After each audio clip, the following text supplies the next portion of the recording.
Estudaremos a partir de agora a formação dos tempos verbais da língua inglesa em grupos. O primeiro grupo é o grupo dos tempos verbais simples e o primeiro componente desse grupo, o tempo verbal Simple Present Tense. Muito fácil.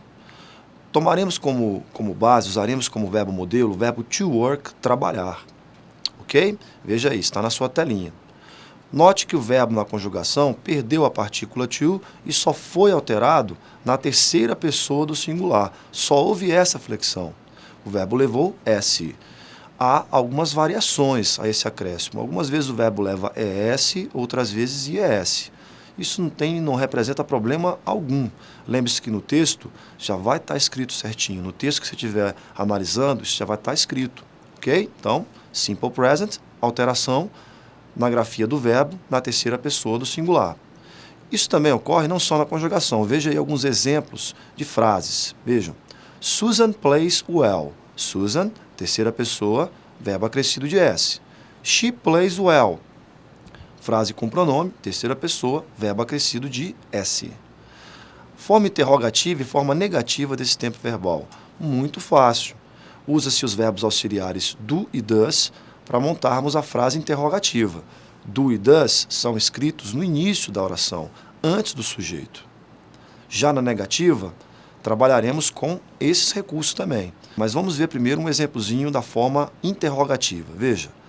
She works hard every day. Does she work hard every day? A pergunta, ela trabalha duro todos os dias? Note, compare. Entrou o does antes do she e o verbo voltou para o infinitivo. O does é inimigo mortal do S. Entrou o does, o S foi embora. A forma negativa, ela é montada com do not ou don't, forma contraída, does not ou doesn't. Só que a posição é outra. Veja pelo exemplo. She likes samba. She doesn't like samba. Vejam que o doesn't, does not, entrou entre o sujeito e o verbo principal. Novamente, o uso do does determinou o retorno do verbo para o infinitivo.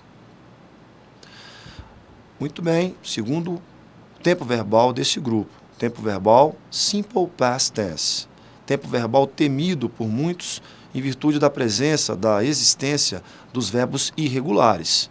Lembre-se, verbos irregulares também são problemáticos em português, não há remédio, precisam ser memorizados. Quanto aos verbos regulares, é muito fácil. Utiliza-se o sufixo ed, acrescenta-se ed à grafia original do verbo sem a partícula to.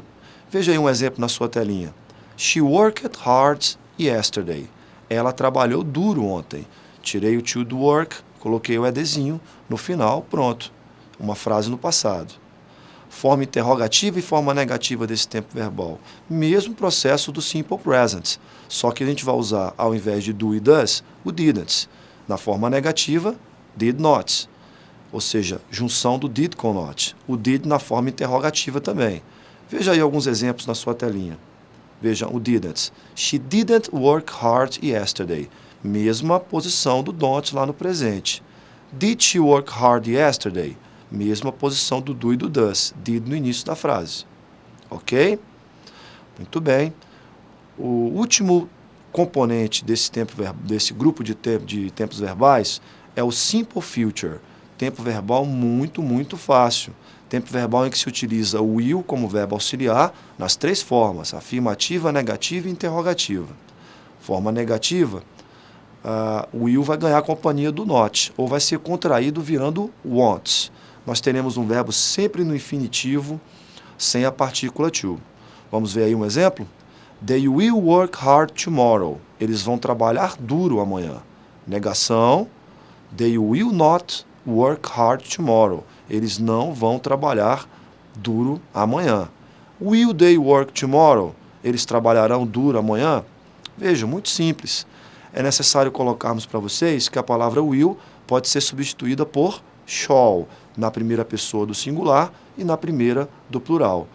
O que foi dito para as formas negativa e interrogativa aplica-se também ao uso do shall.